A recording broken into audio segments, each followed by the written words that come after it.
everybody, and welcome to the show. We got a fun show today. I'm excited today. Today's going to be an inspirational show. I mean, listen, we got the election going, we got all these different things going on, lots of problems that our country's facing that we're all dealing with. And so today, we're going to do something that's inspirational. So I've made a new friend. His name is Michael Ricks. And if you don't know Michael Ricks is, to say he's an up and comer in the country music world, it's a bit of an understatement. This is a guy who's overcome all sorts of adversity in his life. He's done amazing things, and is literally the best banjo player I've ever seen in my entire life. His talent is just, it's really something. It's really something. And his story is amazing, right? This guy comes from a really he had some tough stuff in his background, and he overcame it all. You know, he's a God guy, he's a good guy, he's a musician, and he's a positive guy. He's an inspirational guy. So I'm excited to provide some inspiration today. You know, I mean, listen, we got Kamala Harris, who had to cut her interview off with Brett Baer because, you know, as soon as anyone started asking her questions, it went way south. In fact, it went so far south that they literally, or it's being reported, they had to cut the interview short. We've got all the problems going on. You know, our brothers and sisters that are, you know, still recovering from Hurricane Helene without any actual real help from FEMA. They're actually getting in the way. More and more reports on that. We got to have some inspiration, some good stuff. So I'm excited to introduce you guys to Michael. Before I do, we got a little bit of very important grifting to do. I need you all to go to TomRenz.com, www.tomrenz.com. You can see right there what we got. If you log in, this is what it takes you, right? And feel free. Donations are critical. If you donate to TomRenz.com, it's huge. Scan this right here. This is a QR code that you should be seeing on your screen. Make sure you scan that. It'll take you right to our affiliate page, and you can get there here as well. Just go to the affiliate page. Any of these people are people that I actually use, I work with, and I know. Like, we don't put anybody on this page that I haven't spoken with or that I don't have a connection to. These are important people that we're doing things with, and I stand behind them all. There is no better gold guy in the business than Andrew Sorcini, bh-pm.com. If you click right here, it'll take you to our partner link. It'll take you right there. He'll take great care of you. If you're interested in emergency survival preparedness or supplements, help to keep you healthy, Brighteon and Ed Group, who is right here at Global Healing, two best in the business, best stuff out there. Make sure you're checking out Kingdom Fuel. You got to take care of yourself. I'm in the gym 6-7 days a week. I'm into biohacking. Kingdom Fuel, they have great supplements that taste delicious. They're good meal replacement stuff, very, very healthy, good stuff. But they also, if you are a gym rat like me, you definitely want to check out some of their biohacker line. They've got some incredible stuff on the biohacker side. It's really, really good. So check that out. We're going to be introducing Touchstone Essentials coming up. We got a big interview on that. Cardio Miracle. Listen, the jabs are bad, and they shed, and they cause issues with your heart. Protect your heart. Cardio Miracle. Support us there, and then also please support us at tomrenz.substack.com. We got all sorts of good things going on here. You know, this is where we have everything. You got our show, we got our articles, anything you want to see. It's a great spot to check us out. So please make sure you're checking us out there and support us at givesendgo.com/Renslaw, givesendgo.com/Renslaw. All right. Without further ado, I want to bring on my new friend, Michael Ricks. Michael is, as I said, about the best banjo player on the planet, maybe even better. How you doing, Michael? I'm doing great this morning. Actually afternoon. We're getting there. It's somewhere in there. We'll figure it out. Well, I really appreciate you making the time to come on. I love your music, and I really love your story. I want to thank Robbie Grayson for the introduction, because you know, I mean, I'm honored to support you and to promote you. By the way, anybody wants to find him, you can find him on Instagram, but here's his website, Michael Ricks. Real simple, michaelricks.com. Make sure you're checking him out, and we're going to go through some of this because you see up here, you got some different things going on, but one of the things that's interesting is right here, his book, Cult to Country. That's a big deal, and we're going to talk about that here in just a second. But Michael, where can we find you on Instagram? Michael Ricks Banjo, it is. Michael RIX Banjo. Okay, so make sure you're checking them out there as well. All right, so Michael, you've got a crazy, crazy inspirational story, and I want to start out, and I think the best thing we can do is I want people to hear how talented you are. So I'd like to start out and play this. This is Michael, and I'm going to let you guys hear this song, and then I want to talk about your story, your origin, how you got here, and your book, and all that sort of stuff. But make sure, guys. Well, once you hear this, I ain't going to have to tell you. Make sure you're checking Michael out and supporting him. All right. Oh, I got to get you guys unmuted here.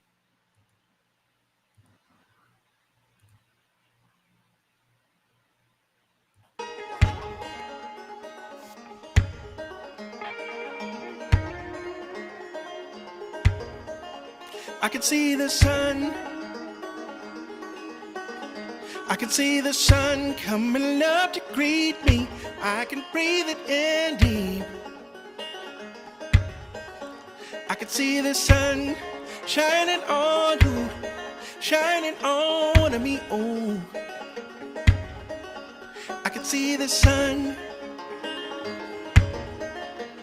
Wake me up, it's a brand new day. Don't wanna sleep, it's life away. Don't wanna waste not one more day. Not one more day. Shake it all off if it holds me back. Get knocked down, get right back up. Get right back up. I can see the sun. I can see the sun coming up to greet me. I can breathe it in. I can see the sun shining on you, shining on me. I can see the sun and all of my fears and all of my pain. Forgiving all who caused me pain. Who caused me pain. Nothing but love, faith, and hope.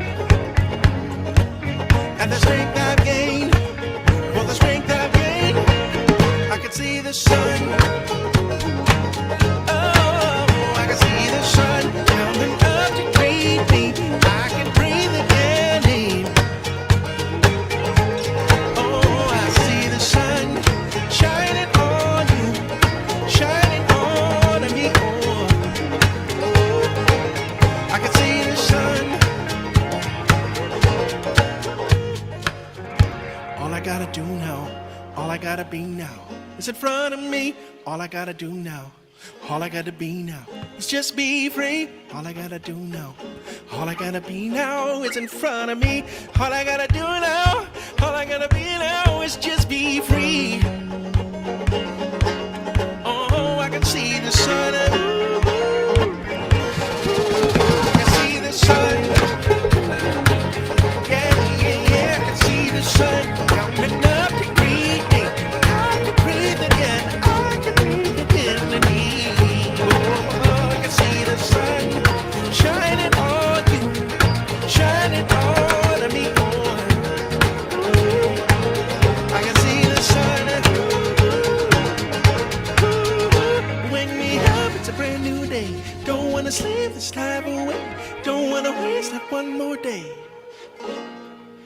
I can see the sun.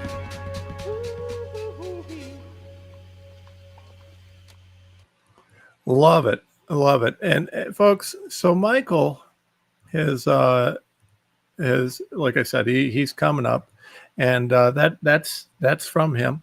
And man, Michael, you just again, you're incredible. So the banjo, by the way, for it, folks, is and I'm not talented in any way, shape, or form in this way, but apparently one of the toughest instruments out there to play, is my understanding.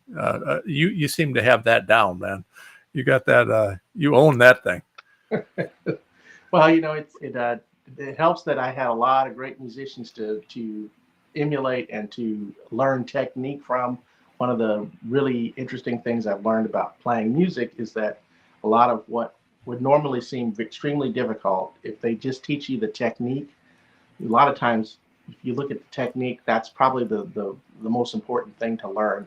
And if you do that, it'll translate across piano, drums, bass, guitar, uh, fiddle, paddle steel, whatever.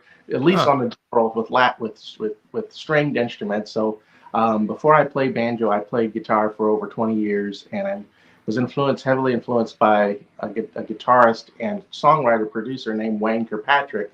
He wrote "Change the World" for Eric Clapton, and he Oh, was cool. a guitarist. And so then when I picked up banjo in 2016, um, I began to learn the banjo, and I was taking lessons from YouTube, but I already had the muscle memory from playing years of guitar. So Yeah. then I simply had to apply it and learn the banjo scales, because the scales from the notes on a banjo neck are different than on a guitar. It's a Yeah. different bird altogether. But it did help that I had a number of years under my belt. So Yeah. Well, that's awesome. That's an awesome transition. You obviously did it well. So, Michael, one of the things that I think is really cool is, I mean, you've worked for a lot of years. You've been doing these sorts of things, but you didn't exactly come from an easy ride. It's not like you woke up one day. It's not like there's no silver spoon in your life. There's no easy path for you. You kind of came from a rough start. Can you tell us a little bit about that? yes, I was listening to. You guys ever see the gentleman with the kind of the white gray hair? He's on Rogan all the time, and he's like got really bald sides. He's always talking about health hacks. I'm sure you watched him. He's probably 55, 52, something like that. He said the most important thing is to tell people what you believe. And the biggest thing that had to change in my life from where I came from was my belief system. And I tell you what, the thing that I've learned is that God doesn't waste anything, and that I firmly believe that every experience is worth it, even if the experience itself was, traumatizing, abusive, painful, sorrowful. It's not wasted. It's not useless. And my life starts as a young kid. My two parents, my dad and mother, were at Bowling Green State University going for their degrees. I know My that university well. I drank a lot of beer there in college. So you've probably been to Prout Chapel. Oh yeah. Yeah, that was church for me when I was a kid, and that was kind of the beginning of my childhood. Being born in Toledo, Ohio, my dad and my mother being from Lima, Ohio, our family originating in the South, in Mobile, Alabama, for my father, and then Louisville, her family out of Kentucky, my mom. During that period, my dad and mother fell in love after being prom, dates for each other, and went to college. When my dad started studying medical to be a heart surgeon and family practitioner, my mother started studying to be a psychologist, and with a minor in art. My mother obviously finished first, and she was supporting our family while my dad finished up his residency. And during this period, I was probably about 3 to 4 years of age, and my parents came across the gospel message and found out and learned about Jesus, and unfortunately got connected to a strange sect of teachings that mixed the teachings of Christ with some very toxic, unfortunate beliefs. And they connected with a leader named Hobart Freeman via audio sermons, and began to listen to these sermons teaching against medical treatment. Well, my dad is, yeah. Want to interrupt you, and I'll interrupt now and then because what No, I do. no.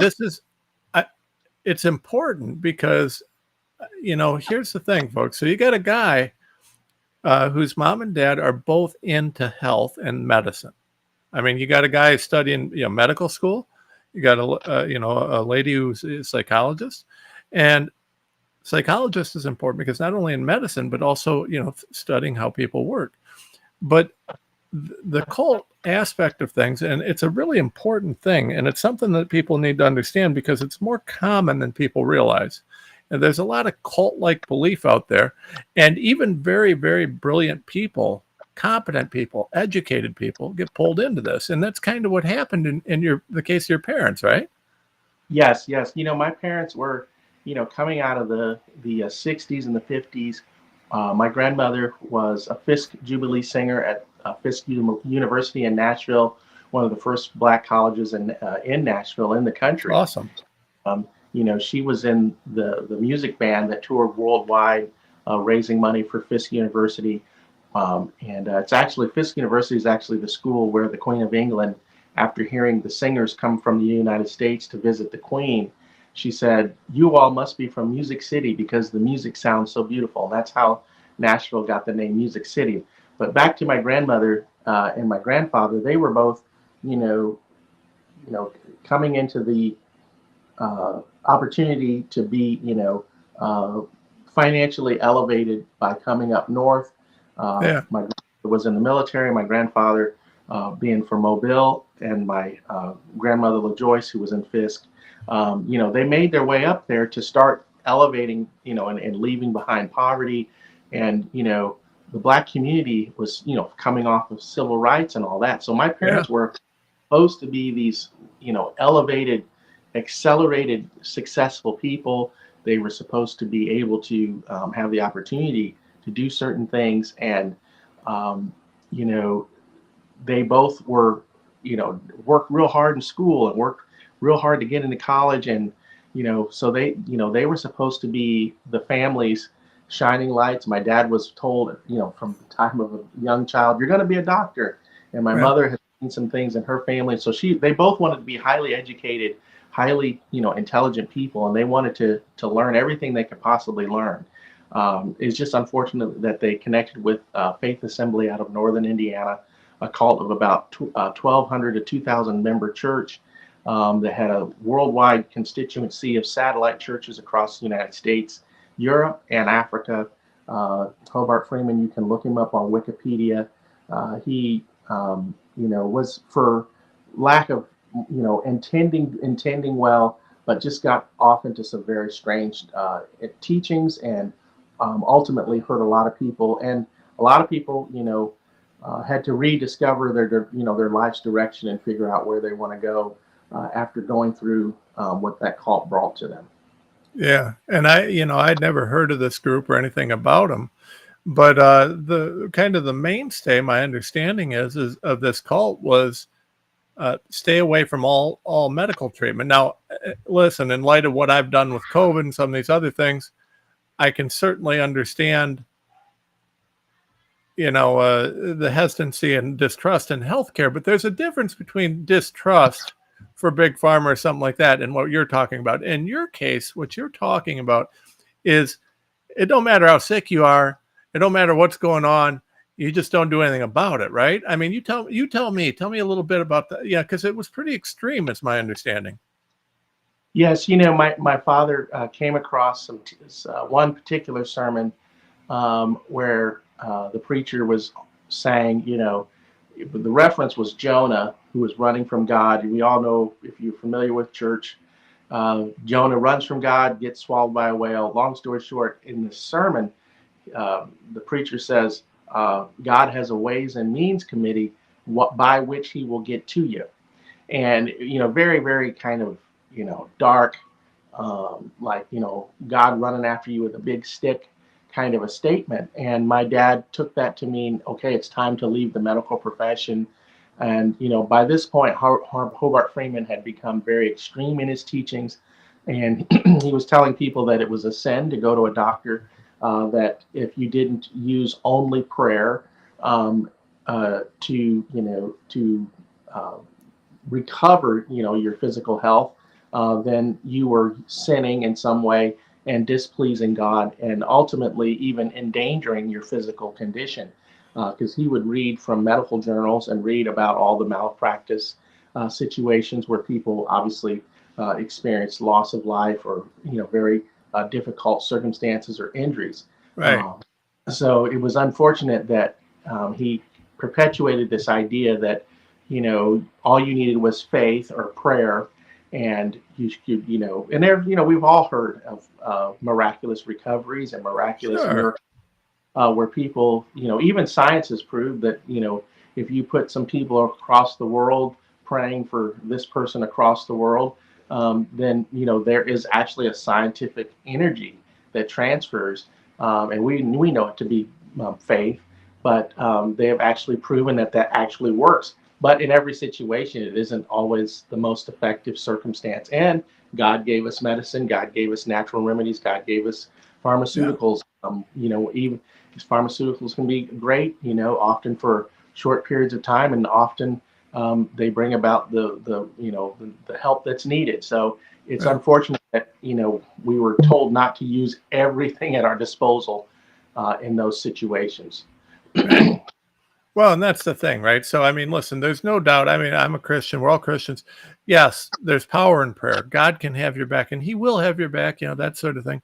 But He also helps those that help themselves. And, you know, it good. There's a parable. There's a parable, yeah, some guy sitting on the side of the road. He says, he prays God, God, I need help. Some guy comes down the road and says, hey, do you need some help? He says, no, don't worry about it. God's going to help me. So he says to God, hey, God, I'm still here. I need some help. Another guy comes down the road. He says, hey, can I help you? The guy says, no, God's going to help me. So he says, God, don't forget me. I'm still here. Third guy comes, same sort of thing. And yeah, after 3 or 4 guys, you know, this guy's still waiting, saying, you know, hey, uh, God, where are you? And God says, I sent 3 guys. You're an idiot. You know, if God gives you an opportunity to be healthy and to be safe and do that, and, you know, listen, you know, if anybody out here is, you got some distrust for big pharma or anything else, it's going to be me. But I'm, you know, listen, if I need an antibiotic because I have, you know, an infection, I'm going to take an antibiotic because I have an infection.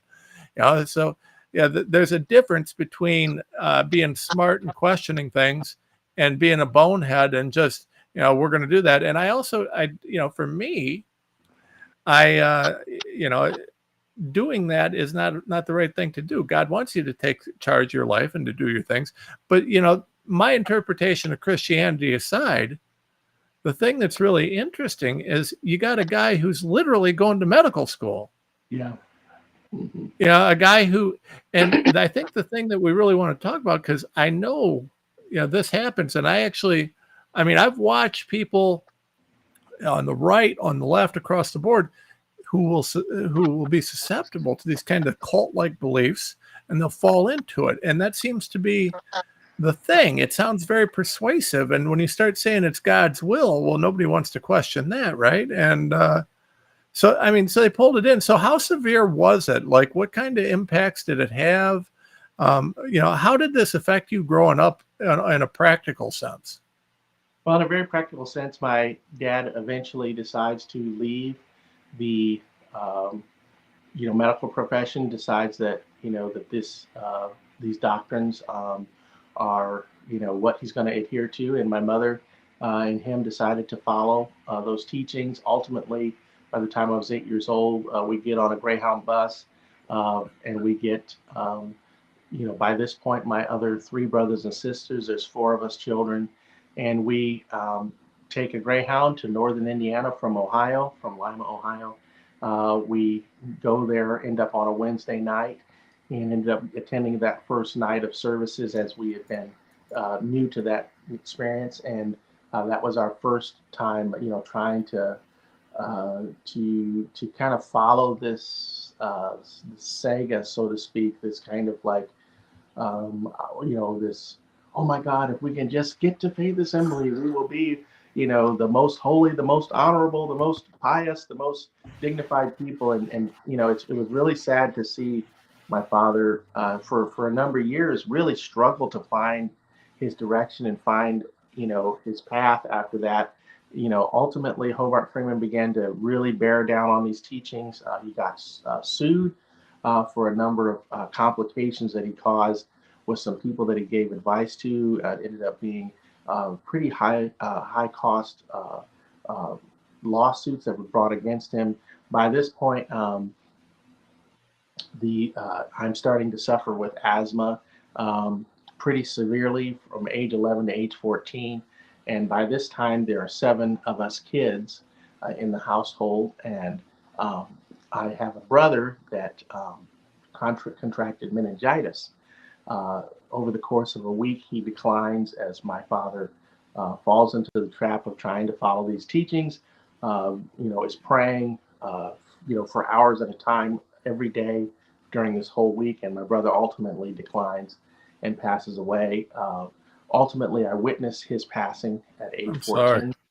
Oh, thank you. I so appreciate that. And that was probably the beginning of the change for our family. But for me, that was extremely traumatizing, extremely painful. And for 10 years, I struggled to express emotion, to even, to cry or express joy, or really to even really come out from being very, very withdrawn. And so it put me in a very painful place. And I ultimately got some help with some different resources from the mental health component and even the physical health component, because I still have an asthma inhaler that I use. Yeah.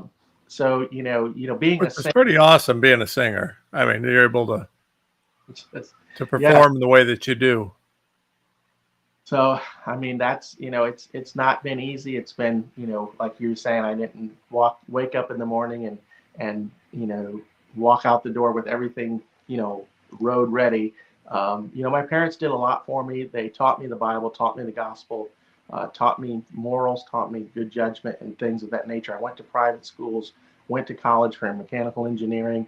I didn't finish because I went into music, but things I did have quite a bit of a track, but the trauma and the abuse, ultimately I had to deal with it. I had to face it. I had to deal with it and get help, and that's ultimately what led me to begin to write my story. But yeah, that's kind of how I got to this point. Music eventually ends up coming into the picture and becoming begins to help me through this journey. Well, and so yeah, there's a couple things that are really important and interesting to unpack. I mean, first of all, despite the fact that you had kind of this terrible experience based on a really messed up interpretation of the Bible, you didn't lose your faith. You actually you remained a Christian. You still trust and believe in God, and you leaned into that. And how did you recognize that, and how did you reconcile that? Did you just recognize that this was some guy who had it all wrong, and it wasn't the real teaching? I remember when I was 10 years old, 11 years old, I remember saying to myself, when I get big, I ain't going to do this. I just remember seeing, different things that happen in our life. I would see friends, going over to play, with other friends at church. I'd see my mom asked to go to a women's luncheon. I'd see my dad just go from, the guy that was at the picnic playing football with all the guys and having fun and laughing, and he went from that to this really stoic, like really stern person. And I just started noticing, what, something's not right. This doesn't feel good. This feels restrictive and feels closed. And little by little, I kind of noticed different situations as a kid. As I grew up, I would want to, I would ask my dad for little different things. And one day, I remember this particular day, I asked my dad for a guitar stand, just one of those apparatus you set your guitar on. It's like a three-legged stool for a guitar. And he said no. He says, we don't have the money for that. And so I went in the backyard. I had this toolbox and this like woodworking little playhouse I had, and I had all like saws and drills and screwdrivers, and I made myself a guitar stand. Oh. And that kind of turned me into an action person. I remember my dad had this paddle that was like a 2x4 that was like this long. It was about a foot, maybe a foot or more long, and it had a cutout on it, so you had a handle. And I remember taking some shoestrings and tying them end over end and putting the clothespin under it, and then putting the clothespin on the end of on the edge of the wood so that it raised the string up, so you had a string to play with. And honestly, that was my first guitar. Huh. I was making instruments out of oatmeal boxes and Crisco cans, That's awesome. became very inventive. And that's kind of, I started wanting to play guitar because I saw people in our youth group and church playing guitar. And one day I saw a neighbor. We lived in a trailer park by the time we're up there in northern Indiana. And I'm hearing some friends play an acoustic guitar. They're singing a bunch of church songs. And I remember a friend of mine named Tim lived about 7 or 8 trailers down from us. And he had an old True Tone, 1960s True Tone guitar. And him and his sisters in particular, I'd see him about a block away dragging the guitar around by the neck in their front yard. And I thought, man, if I had that guitar, I'd play it. So he was down at my house this one particular afternoon. And I said, hey, man, can I buy that guitar from you? He's like, yeah. He says, how much you want to pay for it? I said, I'd love to, I'll give you $4 for it, right? And what I used to do as a kid back then was mow lawns in our trailer park. In a grass lot in a trailer park, it's about the size of a living room. Yeah. I would, they'd pay you $5 to cut the grass, right? And so I said, but he goes running down to get the guitar at his trailer, and my dad comes out and says, you don't have the money. Why didn't you tell him you wait and earn the money first, and then give him the cash, right? And I just remember looking down and seeing my Converse Chucks, the rubber toe Chucks, and I just remember looking down like, dang it, and I see these $2, $4 rolled up come to my face like this. And my dad gave me the $4 to buy that guitar. So Tim comes running back and he gives me that guitar, and it had 2 strings on it. And that's how I started, learning to play guitar. I started asking people at church to show me, what these different guitar chords were. And every week I'd learn one chord. Yeah. Because we live way, way out in the country. So it was a 15-minute to half-hour drive to church. And so that's how I would learn to play guitar. And little by little, I bumped into an artist named Susan Ashton, started listening to her songs, Stephen Curtis Chapman, Michael W. Smith, a lot of what was on Christian radio at that time. And that's how I started to play. So I mean, this is, you were just born into, it's just a natural thing. You always wanted to be in the, I tell you what, I want to hear more about this real quick though. Make sure you're supporting Michael. Okay. Make sure you're supporting him. MichaelRicks.com. MichaelRicks.com. Here's how you can get his book. If you want to hear about this, this experience in his life, going from cult guy to country, it's incredible. So make sure you're checking out the book. Make sure you're checking out his music. You can find him all over the place, Michael Ricks. And you can follow him on Instagram, Michael Ricks Banjo, at Michael Ricks Banjo, and a bunch of other places. Also, please make sure you're supporting us at TomRenz.com, www.tomrenz.com. We need your help, need your support. You keep us in business. Make sure you're checking out our shop. I love our shop. Our shop is fun to me. We got our books. More of those hopefully on the way soon, as soon as I can get to it. But I love, if you scroll down, we got all sorts of things. We got Cardio Miracle, which is really just a spectacular product. You really need to be protecting your heart. There's so many things happening with your heart right now. So many bad things in the food and in everything. Just check out Cardio Miracle. It makes a huge difference. And I love these mushrooms. The benefits for mushrooms are huge. My wife's fighting stage 4 cancer, and we've seen all sorts of people talking about that. Using mushrooms in relation to cancer. I can't say there's medical proof that they do this or do that, but there's a lot of people reporting that it's been very good. A lot of studies going on. I believe, they're mainstream in some countries. It's a main thing. So I love these mushrooms. Kingdom Fuel is wonderful. This is a great product. Their shakes taste great. I literally, right there, I got it back there.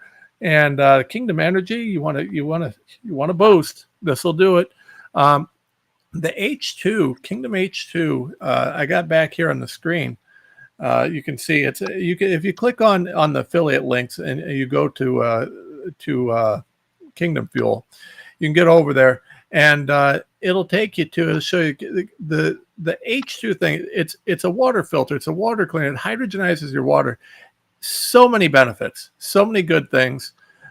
You definitely want to check that out. So make sure you get to our affiliates page, support us there, donate at TomRentz.com, check out the shop, and also support us at TomRentz.substack.com, TomRentz.substack.com, and last but not least, GiveSendGo.com/RensLaw, GiveSendGo.com/RensLaw. So, Michael, you were much like everybody who's great at what they do.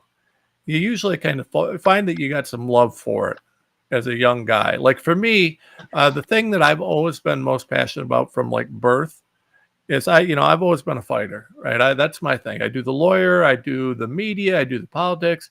I literally, 30 plus years of martial arts and every sort of training you can do on that. I always loved it. You literally as a little kid are making a pretend guitar and then buying a broken guitar and teaching yourself to play, and you get going on it and you start meeting people and they start teaching you, so it goes from there. But there's a pretty big gap here, right? So you grow up and you're dealing with these tragedies that are going on with this cult, and unfortunately even up to the loss of a brother, you fighting with asthma, untreated, all these things. But you get done and you got music and you decide, mechanical engineering isn't for you, you got music. So fill us in, right? Because you've got a few years that goes from, mechanical engineering in college to where we are now. Tell us about the journey there. What was going on? So it was, it was still a lot of work to figure out, I have this theory that you graduate from high school, your parents do their best that they can. If you even have parents or have, some kind of mentor or some kind of, I say that our parents are our first life coaches, and they give us what they can. They scoop us up, they push us out the door, and at 18, shortly after college, we try to take a swing at this thing called life. And we have all these beliefs and thoughts and systems in our heads and in our bodies and in our minds. And we make that first 10 to 20 year run from that, start leaving the house to that, at least 10 to 15 years. And I think we get to test whether or not our parents taught us the stuff that really makes life work. And then we go through and we find out, oh, this works. Oh, this doesn't work. Oh my God, this really doesn't work. Oh my God, I have this problem. I have this problem. I have this. Oh crap. Okay, I'm really good at this. And you start to get a really kind of a mental health picture of what you're really dealing with from where you came from, what your start in life really came from. And I feel like I'm like they say about Michael Jordan, he was a late bloomer. And people don't realize, he came from, a place where he was not, the biggest, baddest guy on the court at the beginning. And I feel like I relate to him from that standpoint, And so music for me began to be the way that I would, put my feelings on paper, put my thoughts on paper, put my escape the pain that I was dealing with. And by the time I got out of college, early 2000s, I go into sales and marketing, and I get kind of bit by the entrepreneurial bug. I join a multi-level marketing company and take out a bunch of product on a credit card, and I sell it from door to door, and I try to get people to sign up and do the whole thing. And I started really getting out there and getting after it. But the trauma and the pain, like something was always making the internal component not work so well. I ended up getting in a marriage that was very toxic and abusive. As you continue to test the theories and the thoughts and the ways that your parents raised you, and you start noticing patterns. I started noticing patterns from my family. These patterns were, like, how come there's always like this abuse or kind of a toxic element? And it kept reoccurring in my dating life and ultimately in my marriage life. By 2009, I'm divorced, and the economy has crashed in Ohio for the recession. Yes, it did. Yeah, and I was working in sales and selling cars for Alanat Honda Toyota, which is one of the last dealerships in the country that has the Honda and Toyota brand under one roof. When those companies started, they would open with both brands under one roof. And so, excuse me, we have one of those last dealerships in Ohio. One particular day, as I'm going through, you know, the throes of this horrible marriage and really the toxic life that I came up with as a kid is really starting to demonstrate itself in my adult life. And I'm there on the car lot, and a guy named Wendell Mobley walks up on the lot, and I'm sitting out in the heat in a Honda Civic waiting for the next sale to drive up. And this gentleman happened to be the writer for Jason Aldean's Tattoos on This Town. He wrote Rascal Flatts' I Melt. He wrote all these tunes. I ended up talking to him, and he ended up knowing at that time Susan Ashton, who was heavily influenced by Dan Huff, who produced Keith Urban's new album. He knew Wayne Kirkpatrick, who wrote Change the World for Eric Clapton. He knew all these people on a first name, like within weeks of having come up from Nashville up to Ohio, where I was still at that time, and writes a check for 22 grand for a Honda Element out the door from songwriter money. And I ended up giving him one of my CDs, and I'll never forget that day. 3 months after that, they downsized me out of that job. But that day, I just remember like something really weird happened, and I was like, why did that guy? What was that? Why did he show up that day? Because everybody else was in the dealership. They didn't want to be outside in the heat, and I was sitting in the air conditioned car, and nobody wanted to stand there and wait for the next sale. So that's how I was, being diligent on the sales floor there. Right. Changed my whole life. And spring of '09, I moved to Nashville. A buddy of mine gets a record deal at a Black Gospel label. I get here to Nashville.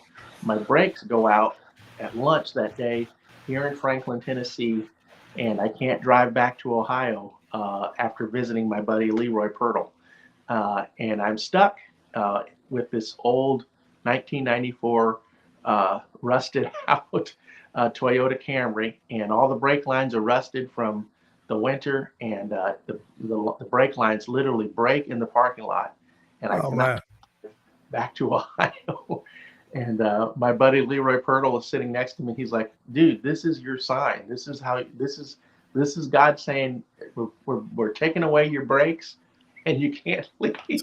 Sometimes, man, isn't it crazy? Sometimes, like the worst luck, the baddest thing, something breaking going south, is literally a message from the big man. It's time to move. It's time to move. I had nothing to go back to in Ohio. I had kind of had that big sign come from that songwriter. And for the next number of years, in 2011, I'm with Buddy Green, who wrote Mary Did You Know?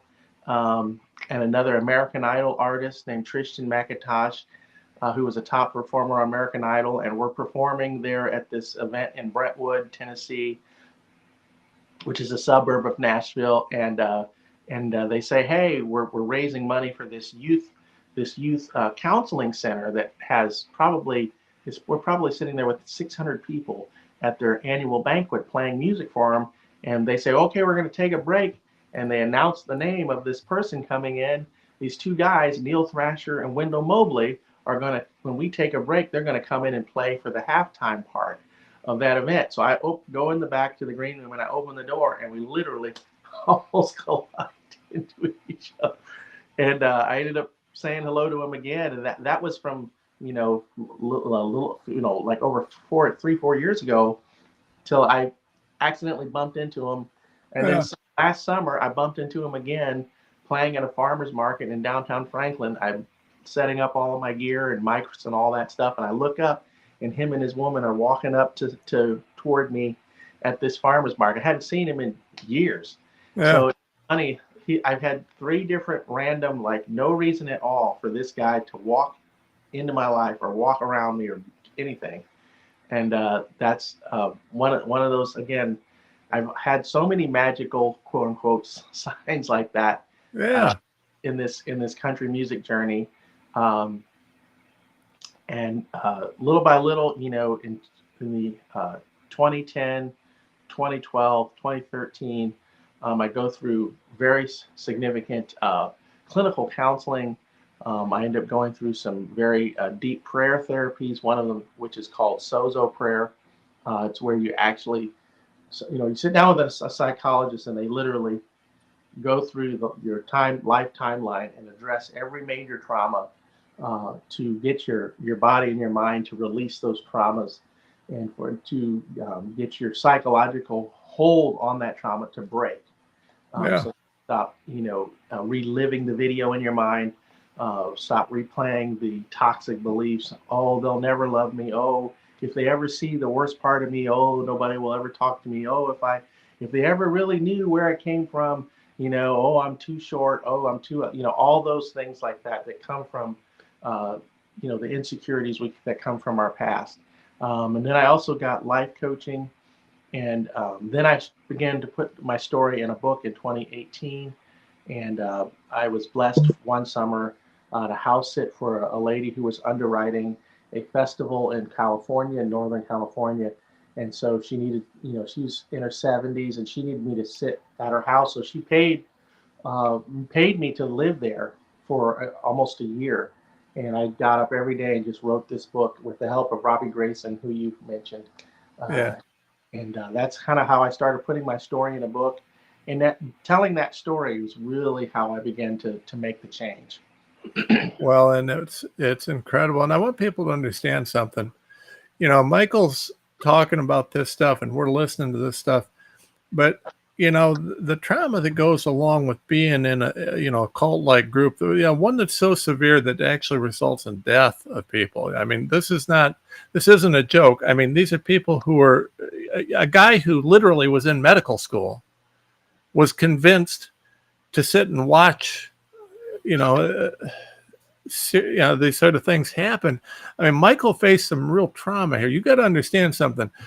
We're not, when we talk about this, for Michael to come from there to here, I'm really, it's truly inspirational. It's God, right? I mean, you talk about the journey, you talk about the God winks, you talk about, running into this guy, getting your brakes breaking, all these different things. I mean, it's been a hell of a journey for you.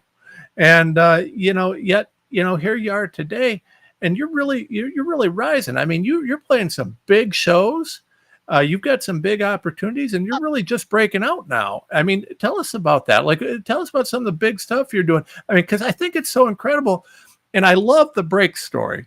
Okay. The brake story, the fact that you drive down there, your car breaks down. And so you're just stuck there. You talk about pretty much a direct message from God. It's like, hey, you're staying here. It's time to move. I mean, sometimes you got to get that low before you can start climbing up again. And, the big man's going to get through your head where you need to be, whether you like it or not, one way or another. But, you overcome all this. And now look at what you're doing. I mean, we've talked off air about some of this, but tell people about some of these big shows you're doing and where you're going, you're really breaking out. Well, it's been incredible. I had a dream of playing music since I was like 4 or 5 years old. And, I remember when I was sitting at that car dealership after Wendell Mobley left with that Honda Element. And I remember having the feeling of wanting to move to Nashville for over 10 years. And I never answered that voice in my head. Never. I would be sitting there and my boss would walk by and I'd be looking out the window staring and I'd be thinking about Nashville, and now to be living here and working in music. This past summer, I got to go on tour with a band called The War and Treaty. You probably saw them on Fox and Friends maybe about 6 weeks ago. They were on Fox and Friends. They're a husband and wife duo from the Midwest. They kind of have like a black gospel meets country meets Americana kind of a sound. And I was incredibly blessed to meet them at Pilgrimage Festival last year. We were out there with the Black Crowes, Ashley McBride, Zach Bryan. I'm trying to think of who were some of the other artists that we were on the same billing with. And it's just incredible to be, in a lineup with artists like that. And, then again, I got invited back to Pilgrimage Festival this year to play the gospel segment. And I ended up making the lineup in People magazine with the headliners that played the Pilgrimage Festival this year.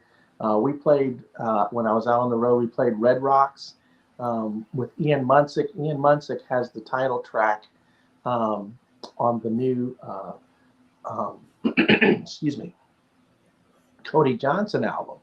And he's written quite a few songs and opened for Cody Johnson. So we got to open for him at Red Rocks. We got to play the Crypto Arena, which used to be, it's actually called the Crypto Arena now because it's the Lakers playing arena. But we played 2 nights of 20,000 people each night.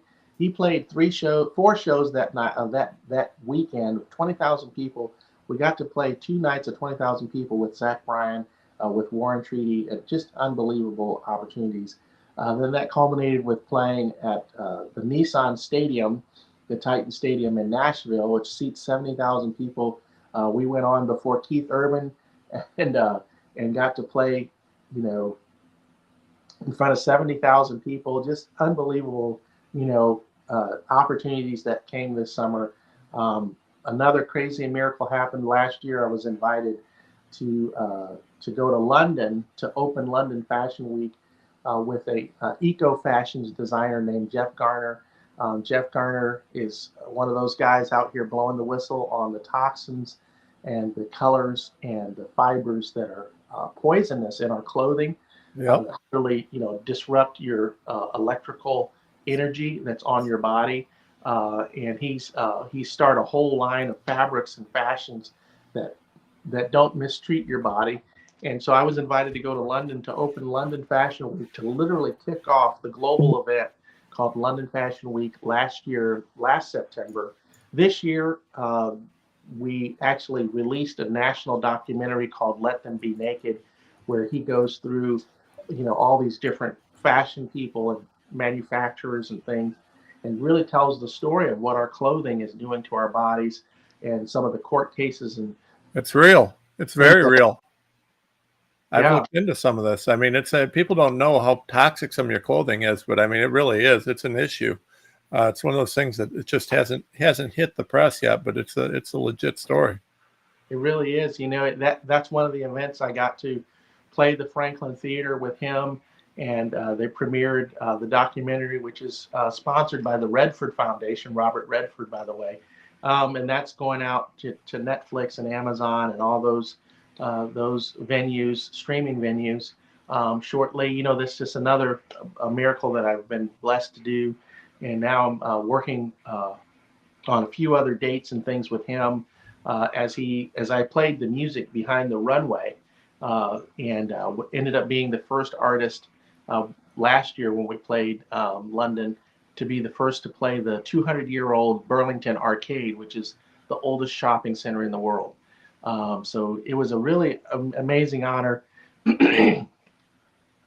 And we're doing some really cool things, just taking it one day at a time and trying to just say thank you and be as thankful as we can. And but enjoy the ride, and the banjo has just been an amazing instrument that has propelled me into so many opportunities. And you can go to the War and Treaties Music. They've released a number of songs within the last 6 months. I probably played on a good portion, most of their album, if not. I definitely didn't play on every song, but we went to Muscle Shoals and recorded at Fame Studios, where Aretha Franklin and all these amazing artists, Leonard Skinner and everybody recorded, and we got to record, some 30 plus songs at this studio. It's been really incredible. The song I Can See the Sun that he just played you, that was from my new release that came out in July. And so that album's been up since July. So there's 9 songs there for you all to enjoy. And this is kind of what my story has brought me to. One of the other crazy things that happened, I ended up in a national commercial sponsored by Bank of America. If you haven't heard about it, there's a documentary called Country Music. Ken Burns put together this documentary, and I ended up working with Ketch Secor, who wrote Wagon Wheel, which is the song that Darius Rucker made multi famous worldwide. And I ended up in a commercial with him for that documentary, which you can still access on the PBS app or online.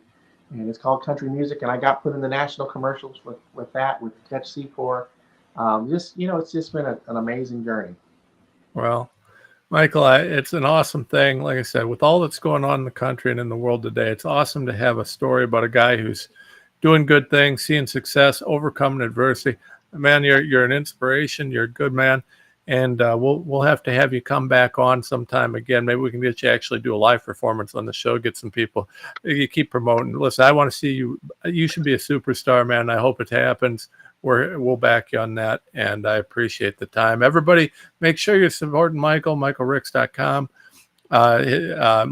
Michael Ricks Banjo on Instagram. Support us at tomrenz.com. Check it out. Click on the shop.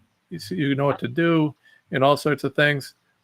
Listen, I love the Harry Balls 2024 T-shirts. I got no class here, but it's funny as can be. Anyways, support us on all things. Make sure you're donating. Make sure, if you haven't done so, make sure you get to my Substack, tomrenz.substack.com. You can get all the shows there. I mean, of course, you can follow us on Rumble and Locals and everywhere, but we do have all the shows on podcast. We've got articles going back. Listen, we have written extensively. You want to know anything you want to know about COVID or monkeypox, what's going on in the world? We've got articles on all of it. Subscribe there. Support us on. We keep putting stuff out. We appreciate everybody. God bless y'all. Thank you for your support. And Michael, thank you for joining us. It's so wonderful to be with you all. And thank you to your assistant, Andrea. You guys have just been amazing. And I look forward to connecting with you all online. Say hello on Facebook, Instagram, Twitter, YouTube, Michael RIX Banjo. And Tom, I look forward to spending time with you again and meeting you in person at some point. And yep. Just amazing opportunity to be on your show, and I look forward to staying in touch. Well, I'm gonna get down to Nashville soon. Come and have a cup of coffee or beer, or whatever it is, with you, and I look forward to it. So, all right, thanks, producer Andrea. What you got going on? Thank you. I love you. Great show. Thank you, Michael. Oh, thank you so much.